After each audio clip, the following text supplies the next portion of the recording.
Alright, my next thoughts are on the education department.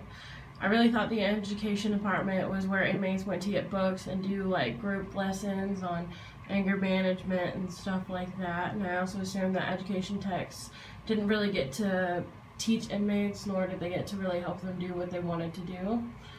Can you tell me more about that, considering that you're an education tech at the USP in Florence, Colorado? Sure. The education department it's an all-encompassing department. Our primary goal in the education department is GED, the General Equivalency Diploma, and the ESL, which is the English as a Second Language program. A lot of inmates, when they're sentenced to the federal level of detention, the GED is a part of their sentencing. That's something that the courts hold very seriously. So that's one of our primary goals is for inmates that come into our system, we want them to obtain their GEDs.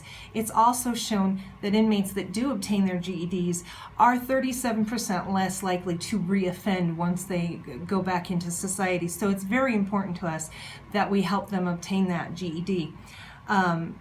Next to that, we do also provide the leisure library. We provide the legal library, so we provide a place for inmates to come and work on their active cases or their appeals. Surprisingly, inmates are actually very successful at litigating their own cases, but we provide a safe area for them to come and to work on those kinds of things.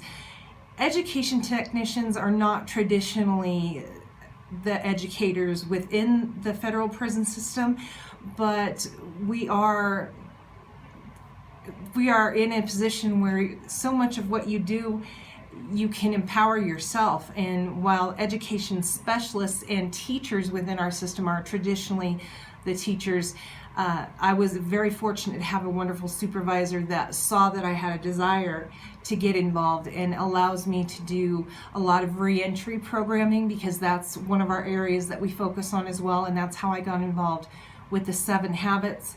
I also teach the Financial Peace program, which goes beyond just general basic money management, but goes into, how can you set yourself up so that you can run a legitimate lifestyle when you do reenter society, so that you don't have to resort to criminal thinking. So while education techs aren't traditionally teachers, within the federal system we are finding ourselves doing more and more with less, and so I think that you'll see a lot more of us stepping up and taking the helm.